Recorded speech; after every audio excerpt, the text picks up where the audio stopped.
Don't miss the tea. Subscribe now. Girl, pour the wine.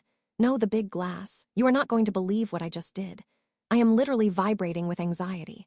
I have effectively nuked a 10-year friendship because I am pop culture illiterate. You know my friend Mark.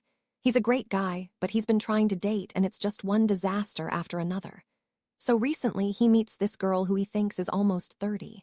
Turns out she's 24. He's 33, looking for a wife, and she's fresh out of a sorority.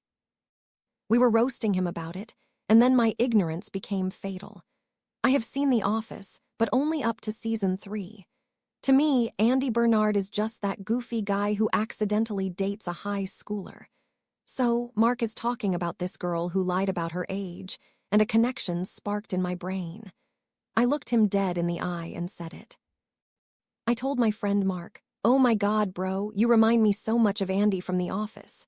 Girl, the silence. If I could bottle that silence, I could sell it as a weapon.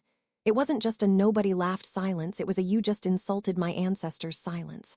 Mark's face didn't get angry, it just crumbled. He looked like I had just kicked his puppy. I tried to backtrack, but he just forced a smile, chugged his beer, and fled. I asked our other friend Dave, was it that bad? And he just looked at me with horror. Then, this morning, my phone blows up.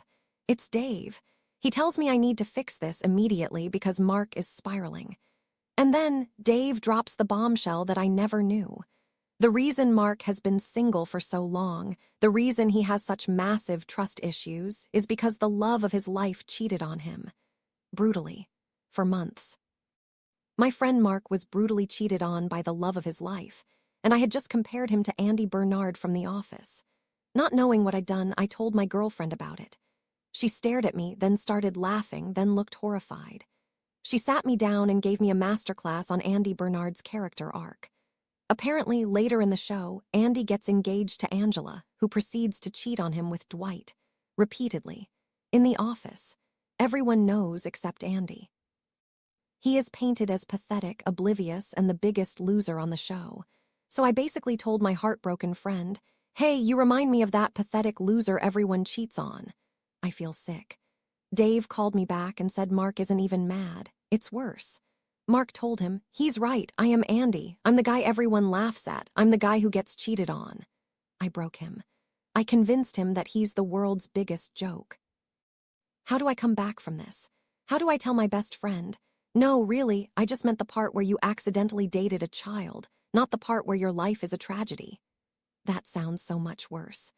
To add insult to injury, my girlfriend is in the living room making me watch the "Andy is a loser" arc so I can understand the magnitude of my mistake. It's like watching a documentary of my best friend's pain, and I'm the one who handed him the mirror. He won't talk to me. I'm terrified I've pushed him into a depression where he thinks he's destined to be the punchline. I need a grand gesture. Do I hire a mariachi band? No, that's too Andy. I just need him to know I think he's Jim. I feel like the worst friend in history. My best friend thinks he's a pathetic cuckold because of me. Don't ever watch The Office. It ruins lives. Should I go to his house? If I show up, he might punch a wall, which would make him even more like Andy. I am in hell. Absolute hell.